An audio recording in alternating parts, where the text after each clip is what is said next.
Chapter 24, wherein are related 1,000 trifling matters, as trivial as they are necessary to the right understanding of this great history.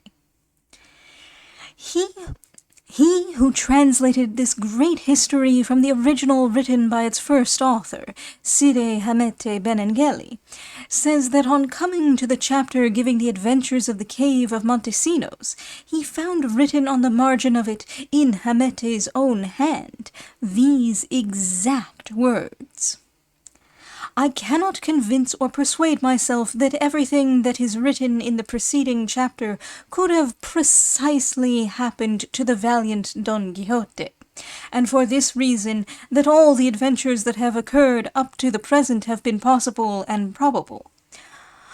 But as for this one of the cave, I see no way of accepting it as true, as it passes all reasonable bounds. For me to believe that Don Quixote could lie, he being the most truthful gentleman and the noblest knight of his time, is impossible. He would not have told a lie, though he were shot to death with arrows. On the other hand, I reflect that he related and told the story with all the circumstances detailed, and that he could not in so short a space have fabricated such a vast complication of absurdities. If, then, this adventure seems apocryphal, it is no fault of mine, and so, without affirming its falsehood or its truth, I write it down. Decide for thyself in thy wisdom, reader, for I am not bound, nor is it in my power, to do more. Though certain it is, they say, that at the time of his death he retracted, and said he had invented it, thinking it matched and tallied with the adventures he had read of in his histories. And then he goes on to say, the cousin was amazed as well at Sancho's boldness as at the patience of his master, and concluded that the good temper the latter displayed arose from the happiness he felt at having seen his lady Dulcinea, even enchanted as she was, because otherwise the words and language Sancho had addressed to him deserved a thrashing. For indeed he seemed to him to have been rather impudent to his master, to whom he now observed, I, Señor Don Quixote of La Mancha, look upon the time I have spent in travelling with your worship as very well employed, for I have gained 4 things in the course of it. The first is that I have made your acquaintance, which I consider great good fortune. The second, that I have learned what the cave of Montesinos contains, together with the transformations of Guadiana and of the lakes of Ruidera, which will be of use to me for the Spanish Ovid that I have in hand. The third, to have discovered the antiquity of cards, that they were in use at least in the time of Charlemagne, as may be inferred from the words you say Durandarte uttered when, at the end of that long spell while Montesinos was talking to him, he woke up and said, patience and shuffle. This phrase and expression he could not have learned while he was enchanted, but only before he had become so, in France, and in the time of the aforesaid Emperor Charlemagne. And this demonstration is just the thing for me, for that other book I am writing, the supplement to Polydore Virgil on the invention of antiquities. For I believe he never thought of inserting that of cards in his book, as I mean to do in mine, and it will be a matter of great importance, particularly when I can cite so grave and veracious an authority as Signor Durandarte. And the fourth thing is, that I have ascertained the source of the river Guadiana, heretofore unknown to mankind. You are right, said Don Quixote, but I should like to know, if by God's favour they grant you a license to print those books of yours, which I doubt, To whom do you mean to dedicate them?" "There are lords and grandees in Spain to whom they can be dedicated," said the cousin. "Not many," said Don Quixote. "Not that they are unworthy of it, but because they do not care to accept books and incur the obligation of making the return that seems due to the author's labour and courtesy. One prince I know who makes up for all the rest, and more. How much more, if I ventured to say? Perhaps I should stir up envy in many a noble breast. But let this stand over for some more convenient time, and let us go and look for some place to shelter ourselves in to-night." "Not far from this," said the cousin, "there is a hermitage, where there lives a hermit, who they say was a soldier, and who has the reputation of being a good Christian and a very intelligent and charitable man. Close to the hermitage he has a small house, which he built at his own cost, but though small, it is large enough for the reception of guests." "Has this hermit any hens, do you think?" asked Sancho. "Few hermits are without them," said Don Quixote, "for those we see nowadays are not like the hermits of the Egyptian deserts who were clad in palm leaves and lived on the roots of the earth. But do not think that by praising these I am disparaging the others. All I mean to say is that the penances of those of the present day do not come up to the asceticism and austerity of former times. But it does not follow from this that they are not all worthy. At least I think them so. And at the worst, the hypocrite who pretends to be good does less harm than the open sinner." At this point they saw approaching the spot where they stood a man on foot, proceeding at a rapid pace, and beating a mule loaded with lances and halberds. When he came up to them, he saluted them and passed on without stopping. Don Quixote called to him, "Stay, good fellow, you seem to be making more haste than suits that mule." "I cannot stop, señor," answered the man, "for the arms you see I carry here are to be used tomorrow, so I must not delay. God be with you. But if you want to know what I am carrying them for, I mean to lodge tonight at the inn that is beyond the hermitage, and if you be going the same road, you will find me there, and I will tell you some curious things. Once more, God be with you." And he urged on his mule at such a pace that Don Quixote had no time to ask him what these curious things were that he meant to tell them.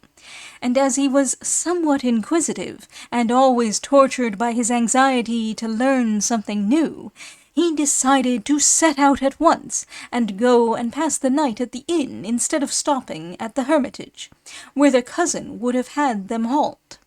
Accordingly they mounted, and all three took the direct road for the inn, which they reached a little before nightfall.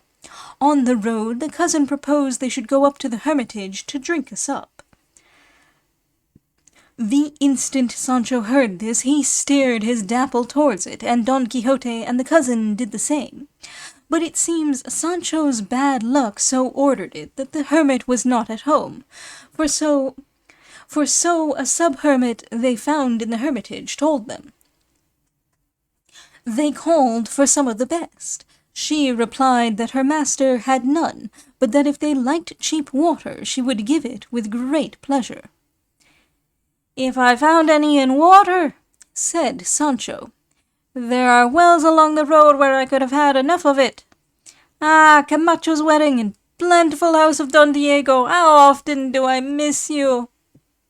Leaving the hermitage, they pushed on towards the inn, and a little farther they came upon a youth who was pacing along in front of them at no great speed, so that they overtook him.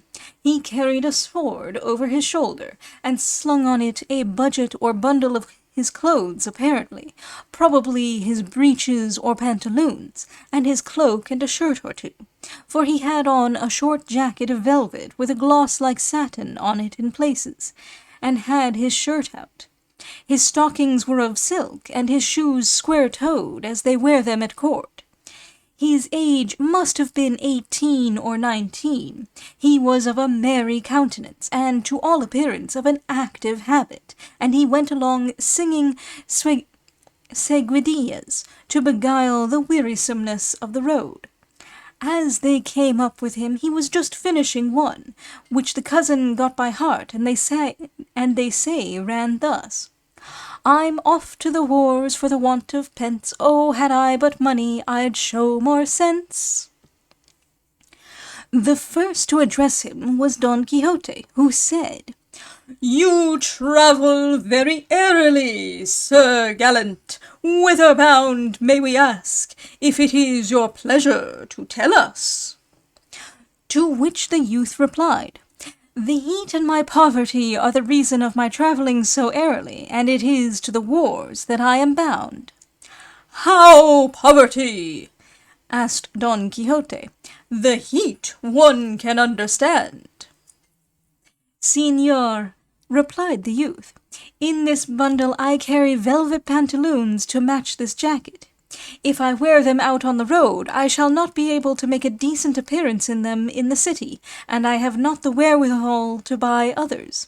And so for this reason, as well as to keep myself cool, I am making my way in this fashion to overtake some companies of infantry that are not 12 leagues off, in which I shall enlist, and there will be no want of baggage trains to travel with after that to the place of embarkation, which they say will be Carthagena.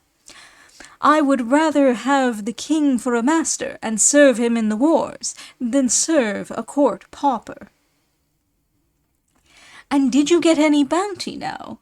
Asked the cousin. If I had been in the service of some grandee of Spain or personage of distinction, replied the youth, I should have been safe to get it. For that is the advantage of serving good masters, that out of the servants' hall men come to be ancients or captains, or get a good pension. But I, to my misfortune, always served place-hunters and adventurers, whose keep and wages were so miserable and scanty that half went in paying for the starching of one's collars. It would be a miracle indeed if a page volunteer ever got anything like a reasonable bounty. And tell me, for heaven's sake, asked Don Quixote, is it possible, my friend, that all the time you served you never got any livery? They gave me 2, replied the page, but just as when one quits a religious community before making profession, they strip him of the dress of the order and give him back his own clothes, so did my masters return me mine. For as soon as the business on which they came to court was finished, they went home and took back the liveries they had given merely for show.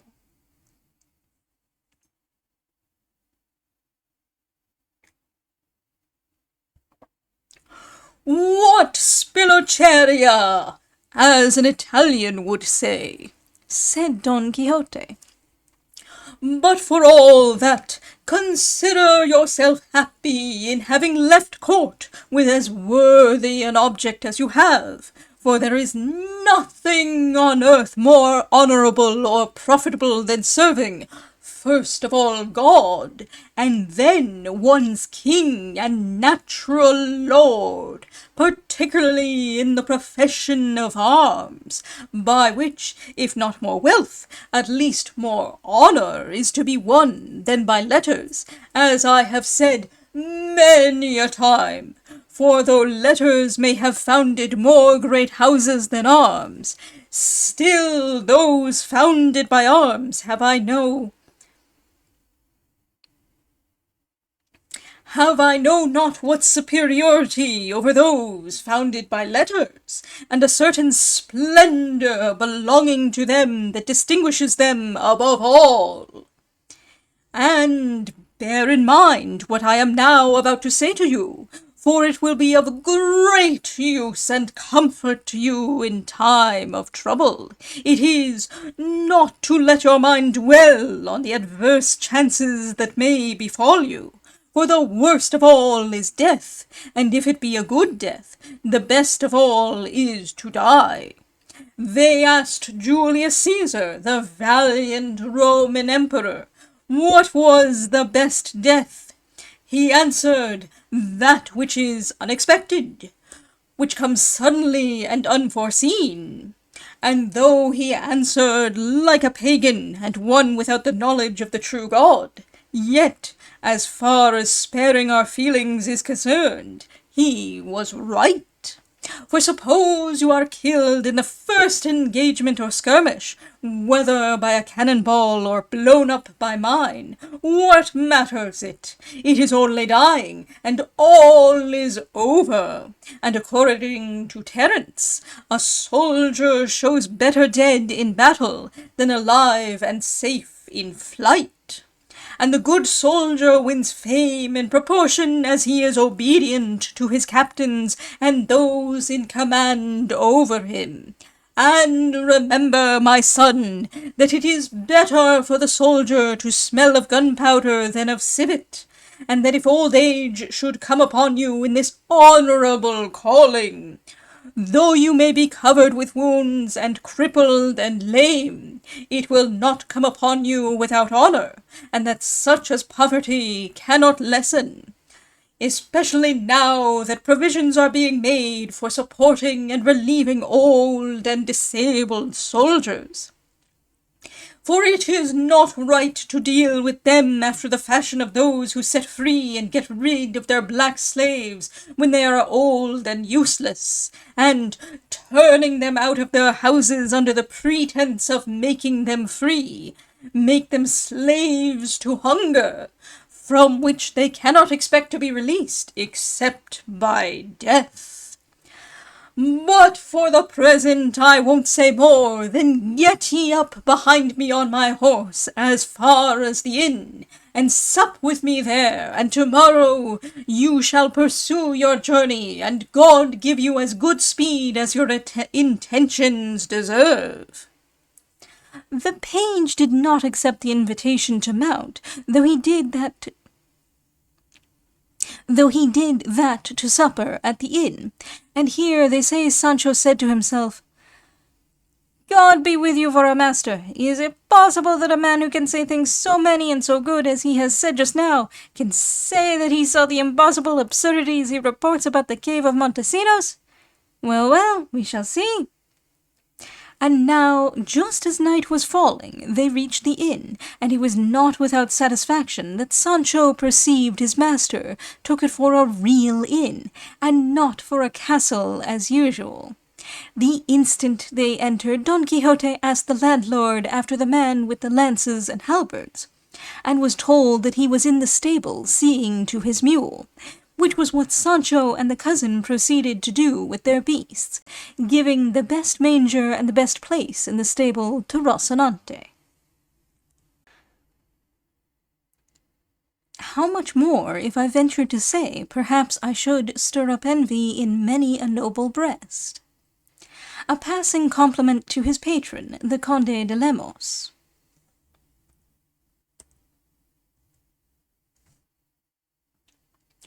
They called for some of the best, literally some of the dear. His shoes square-toed as they wear them at court, a fashion introduced by the Duke of Lerma, whose feet were disfigured by bunions. He went along singing seguidillas, verses of shorter lines than the ballad, and generally of a humorous or satirical cast.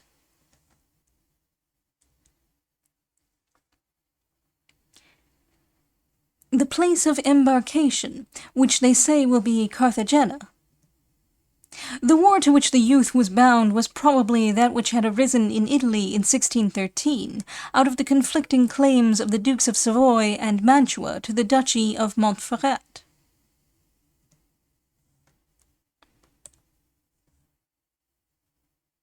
It is only dying, and all is over, and according to Terence. It is not easy to say what passage Cervantes could have been thinking of.